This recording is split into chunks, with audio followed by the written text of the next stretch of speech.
Hello. Whoops. I'm thinking it's counting down, and we have already started. So welcome back. Donna Balzer is my name. I'm a horticulturist, a speaker, and author, and I'm here to answer gardening questions today. So if you have a gardening question, you've come to the right space. I just want to remind you that I am still finding something to write in my book every single day. What did I write today? It's November the 4th, and today I wrote, it's the 5th. I wrote that the Brussels sprouts I had started, the Long Island Brussels sprouts, have already germinated, and that is something I'm going to do. Also, my cauliflowers are going to be ready to eat while I'm away. That's going to be a problem. So let me know what you've written in your book today. Today, I have 3 topics I want to talk about and figure out how these are connected. Christmas lights, Brussels sprouts, and persimmons. Check it out. Well, I see Sean's here. Hi, Sean. You'd think I'm really not. Sean, welcome. So good to see you here. I don't know if you know what my 3 topics are all about, Sean, but we also want to talk about greenhouses because I know you have a greenhouse. I have 2 greenhouses, and I'm the brand ambassador for the BC Greenhouse Builders Limited. So if you don't have that catalog already, you can send for it. So I want to talk about, I'm going to be speaking at CD Saturday. If you've got a speaking opportunity, the CD Saturday I've been asked to speak at is in Victoria, but if you've got something coming up in your area, let the organizers know that I am now booking talks for 2019. In fact, when I checked my schedule, I booked in November 2019 for a talk, I think in Camel River. So anyway, don't delay. If you are in charge of any kind of programming with horticulture, get a hold of me. I'm going to be there. So our 3 topics today are Christmas lights, Brussels sprouts, and there you go, persimmon. So what do these 3 things have in common? Oh, Sean Marie, thanks for writing in your journal. I see that you've done that as well. I wonder what you wrote today. Let us know. So persimmons. If you've never seen a persimmon, well, that's probably normal. I had never seen a persimmon until my husband worked in Kazakhstan, and it turned out it was the only fruit that they got served. A lot of times they had eyeballs and strange things that were placed out in front of them, but when they got anything that even looked like fruit, he went right on it. So persimmons are something that he wanted, and because we have a place here now on Vancouver Island, I planted a persimmon tree, and when I look out the window, all the leaves have fallen off, and I've got, I better get out there. I've only got 6 left. I think the birds have been eating them. I better get out there. They're quite large, as you can see. They're quite woody. They don't taste very sweet. Well, I don't really like them, but Keith loves them. So helpful husband is on the job. The other thing that's connected today is Brussels sprouts. I got these lovely seeds from Wild Rose Heritage Seeds, and I got them about a year ago. And I planted some in the spring and put them out in the garden after I took my potatoes out. Remember, I had that early potatoes starting project? When I took those potatoes out in June, I planted my Brussels sprouts. Now, that was a bit of a problem because they're not ready to eat yet. Luckily, this garden is on the West Coast. So I have not eaten them yet, but a lady walked by my house the other day and she said the secret for her to grow Brussels sprouts on the West Coast, plant them in October. So on October 22nd, I started Brussels sprouts in my greenhouse. I started some outside, but I probably won't do anything till spring. But the ones I started in my greenhouse have already come up. So that leads us to the very last topic today, which is the 25 pack of Sylvania lights. And you wonder, at least the lady at the store wondered what I was doing with them. She said, are you still sticking with old school Christmas lights? And no, the answer is I am not, but I am using these to put on the long strings of lights that are on my all around my lemon tree. So here on the coast, we can actually overwinter lemons if we put chains of Christmas lights and drape that with fabric. The fabric that I really like is the Agribon It is the heavier weight, so I use the 50 weight Agribon. We drape it over. My husband's creating, so watch for it on Facebook. I'm sure I'll get videos of it. He has created a little hanger that goes over top of my lemons so that I can hang the fabric over them. So there you go. Jean Marie says she's been writing about her crazy weather and the jobs completed so far. That's great. Have you, do you want to tell us about your greenhouse? Because we were going to talk about greenhouses today. So tell us more about your greenhouse, and we can about that, because I know that you have a very unusual greenhouse. I'd like to hear about that. And I'd also like to know what other people are doing. I've got a BC brand greenhouse, BC Greenhouse Builders, they're called. And that greenhouse is really large, 16 by 20. So when I say I'm growing something, I probably am, because I've got such a big space. So Jean Marie is online with me here, as well as other people. So I'm wondering what's going on in your greenhouse, or what are you doing right now in your garden? So as I said, I've been doing some persimmons. I've been picking those. I've been seeding kale in my greenhouse, and I've been hanging Christmas lights to support my lemons. And I also want you to know that because it's getting closer to winter, even though we're still writing in our journals, and even though I will be back online to answer your questions, I am looking at picking a new time for this show, because maybe even delaying it until after Christmas. We'll still do another week or so, but I'm not going to be thinking that we're going to want to do a lot more chatter at this time of year. You know, people are getting kind of ready for the next season, which is hanging up your Christmas lights. So get on with that. But I'm just wondering, Angie Price, for one, just reminded me that when I said this morning that I was on crazy out of schedule today because daylight saving time, she reminded me this is not daylight saving time. So thanks, Angie. This is standard time now. So we're back to standard time if you're still confused by that. Ooh, Kristin's back. Hi, Kristin. She's saying, thinking about starting some herbs from seed. May not have enough light. Oh, that's for sure. Kristin, I also noticed that you said online that you were finally changing out your old school Christmas lights. And I said, yeah, you could get them over to me. But I did find some 25, a box of 25. These are just the bulbs, but a box of 25 for only $9.99. So that was pretty good. But back to Kristin's comment, thinking about starting some herbs from seed may not have enough light. You know, I did this last year. I did start basil last year under lights because I wanted it for Christmas and for making homemade pizzas and things like that. So I did start basil under lights last year. But guess what? It was too cold. I just found they grew so slow. So remember that even though basil is in your house, and even though it's under lights, it's hard to grow. So I'm saying that it was too cold. It was too cold for me anyways, but we'll see. Yeah, I may winter sow instead of perennial herbs. Oh, so we have a typo with Kristin's because I don't know what she's saying, but she's going to winter some things.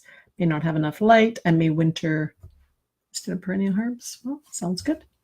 Whatever, you have to let us know what you're thinking there. There seems to be a slip. But as I was saying, when I started my basil under lights for Christmas, and even lettuce, usually if you're growing microgreens, you're starting something now and you're thinking, I'm going to have a nice salad when my company comes next week.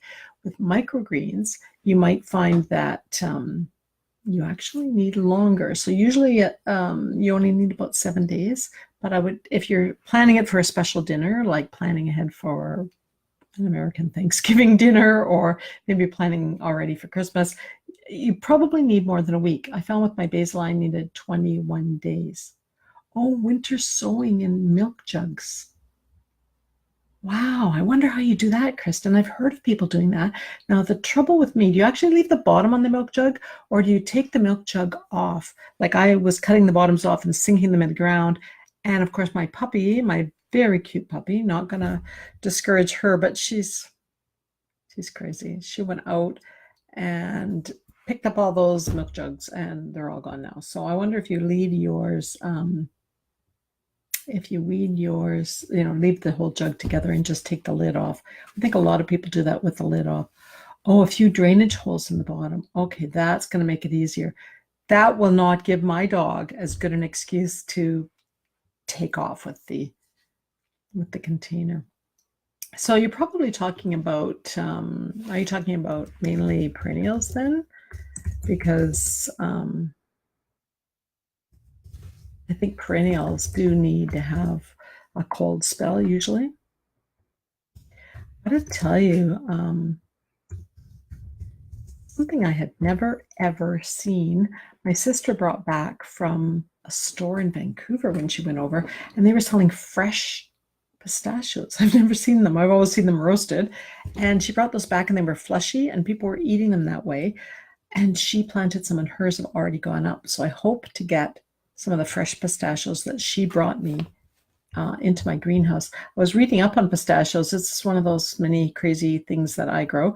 And I was reading up on them, and there's a separate male and a female plant. So you have to make sure that your seedlings aren't all males or all females, kind of like cannabis. You have to make sure you've got both. And so with pistachios, you better not just start one seed and hope for the best, because you're going to have at least 2 seeds. So like chickens, you better start 4 so that you've got at least a couple of females if you've got a couple of males. So I don't know what Kristin said. She said they stay outside all winter on shelves, no lid, and they are labeled inside or out. That is really incredible, Kristin. I like that. Let's see some pictures of that. I've heard other people doing that, but I didn't know in this climate if people were actually growing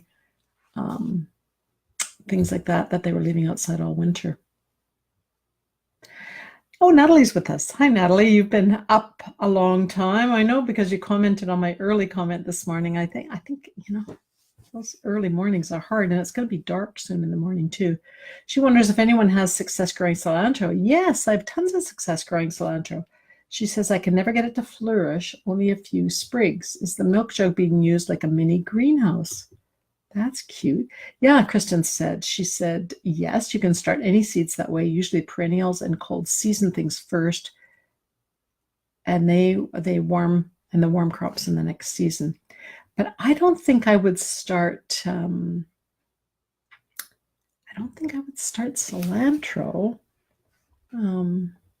Yeah, there, Kristin's already answered your question. She's faster than me. She's on her keyboard already. Kristin said that, yes, it's like a greenhouse, and cilantro is a cool season crop. So it's best to start it in spring and fall. So Natalie, we know from previous weeks that you are gardening in Souk, close to Victoria. And Souk has that really long season. They get really late frosts, and then they don't really it's cooler in the summer, but it's a bit warmer in the winter. So I'm wondering if you have some cilantro seed left over, this might be a good time to plant it. I would seed that directly outside right now, because what I found, and that's probably why I've started to be so successful with cilantro, is that if you can seed it at least 4 or 5 times a year, you end up with little crops, but lots of them, and they're always continuing. Like right now, I've got some that are already changing the leaves when they change the leaves and start to bloom, and I've got others that are just tiny, and so they're just at the perfect harvestable size. And so that's what I do with cilantro. Is I spelled it wrong. Cilantro. So I was saying what I would do is seed directly cilantro outside, because if you seed it often enough, you end up with, you get something that blooms. And I think if you're, well, you don't want the blooms actually. You get something that gives you herbs. And you don't need a greenhouse for it. In fact, I found that the cilantro is not good in my greenhouse. I found that cilantro is better outside. It tends to get the rain, and then it germinates quickly, and then it grows fast, and then it goes to seed really quickly. I did try the slow bolt types of cilantro. Those did not work for me because they just didn't. And so now I'm focusing on just continuously starting cilantro all the time, and starting it directly outside, not in special containers and not in the greenhouse, because it needs to get that winter weather almost. It's almost as best.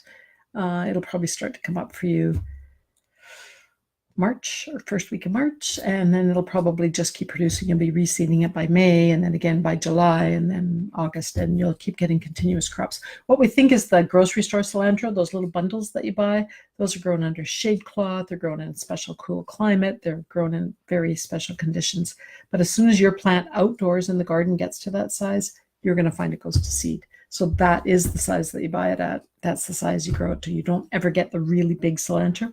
You just get that. But the good news, Natalie, is that cilantro seeds, if yours have gone to seed, are really good for harvesting. You can take the green seeds, you can crush them and use that as a marinade for salmon or anything that you like the flavor of cilantro. And you can also just pour olive oil into it and make your own immersion and your own special salad dressing. So that's kind of fun.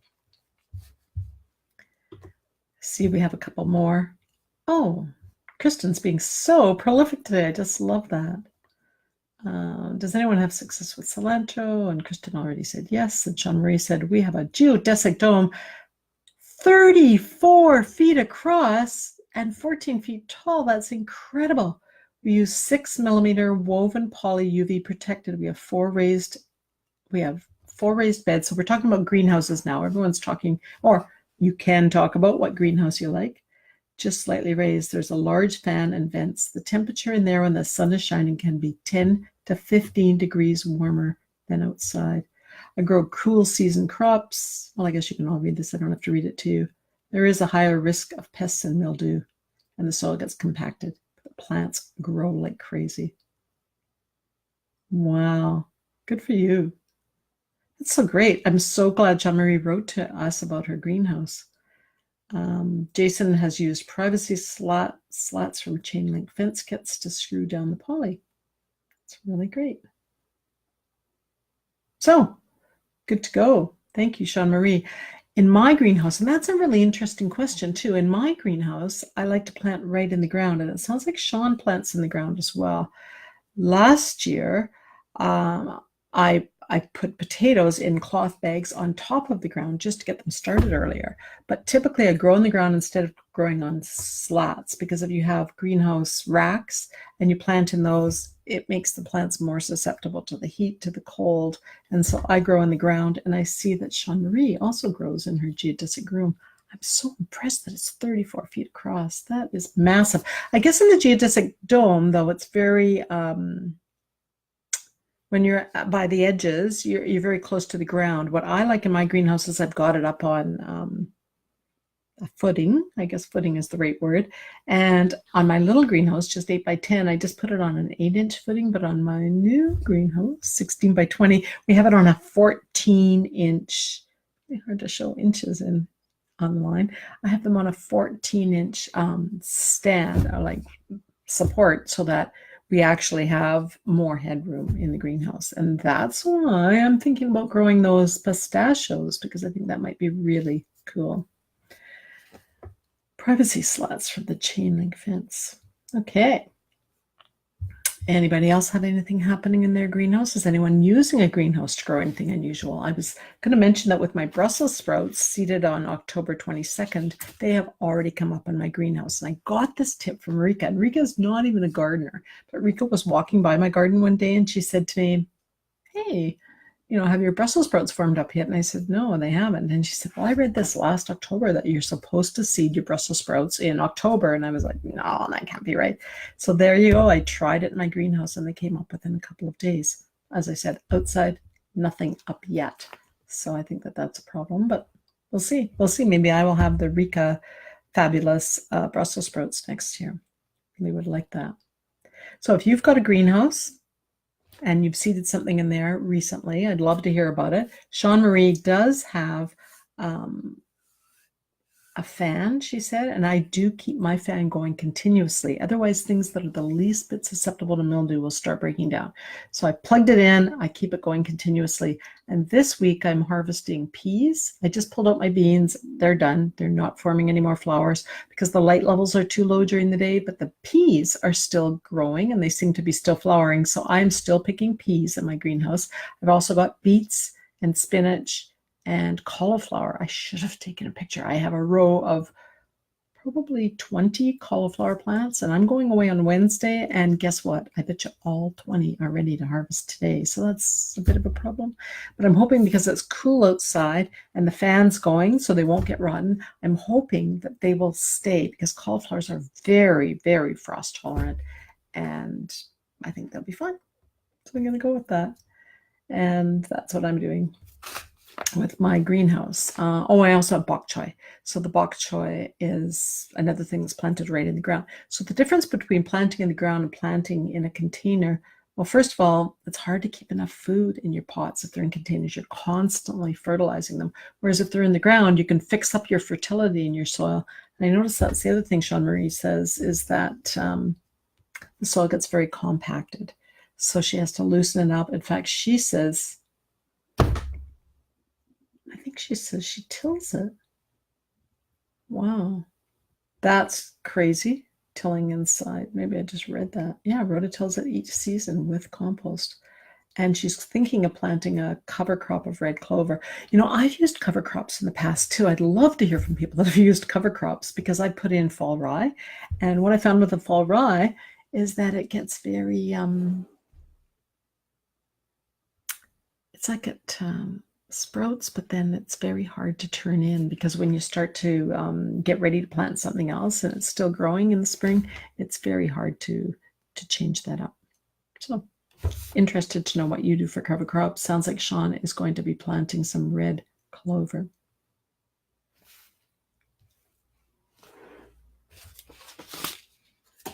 So today, when I get outside here, and I'll be getting outside in a few minutes, if it's not, I think it's going to get dark sooner at night now, because it was, oh, sorry, I'm always confused about daylight saving time, but I think we had a brighter morning, so I think it's going to get dark sooner. But tonight it's on our plan to finish, and I'll tell you what we're doing.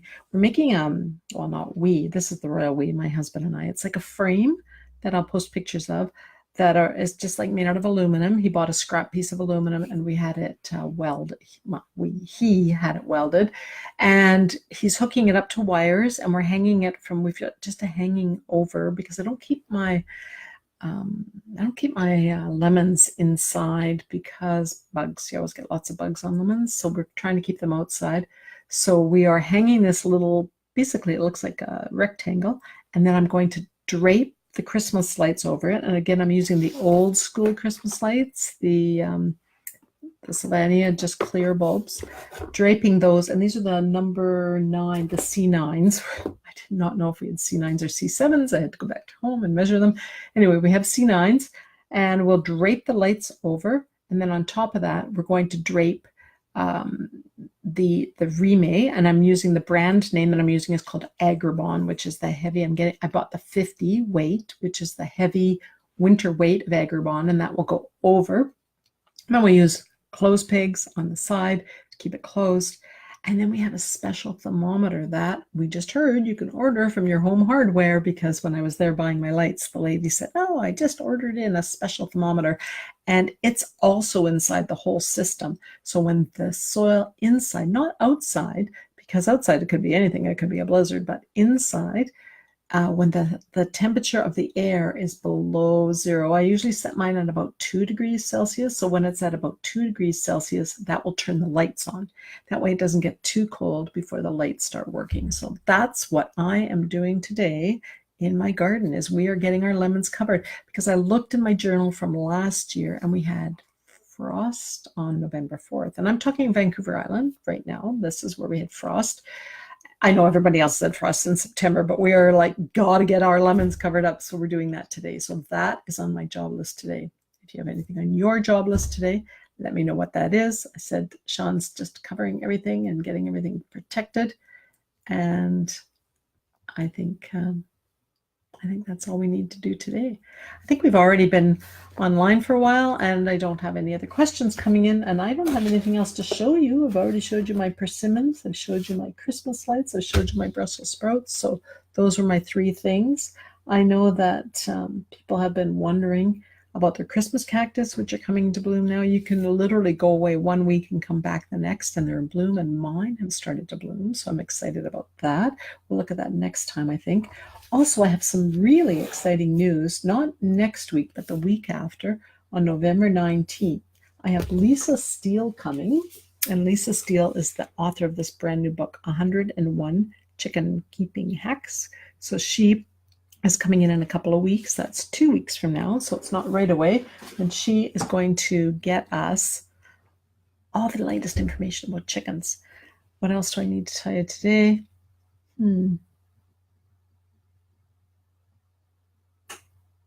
Right. You can put it into your journal that I am going to be away, but you can still keep writing in your journal, and you can tell me what you're up to. And we can also discuss watering, because indoor watering, because the light levels are dropping so much, you have to make sure to keep your watering a little less often. And if you're trying to grow inside one of those like mini greenhouses that's inside your house because you brought plants in, keep a really close eye on them, because they often get aphids, and you might not notice it yet, but they'll start to multiply. The good news is that in the winter, the spider mites go dormant, so they probably won't be a problem, but with aphids, they could be building up a problem. So keep the fan going if you're growing in a greenhouse. If you're growing indoors, add a fan. Even if you think you've got a south-facing window and you're doing fine, I would say make sure that you put extra lights on them. And if you brought any plants in from outside, any herbs, any things like peppers or tomatoes, make sure that you are checking them for aphids, because that can be the biggest problem indoors, which is why I don't bring anything indoors. I actually just harvested a bunch of tomatoes yesterday, and I will be, that's it. There might be some more when I get back from my little holiday, which I'm going to Germany to see relatives. I'm very excited. And I'm going to see you all again on November 19th, and that's our special chicken day. I might try just a brief Facebook Live from Germany, but I think it's going to be really late at night. So if I don't see you next week, I'll see you the week after on November 19th. Thank you so much for joining me today. I hope everybody has a great week in the garden, and I hope you don't get too many bugs. So get to work. Bye for now.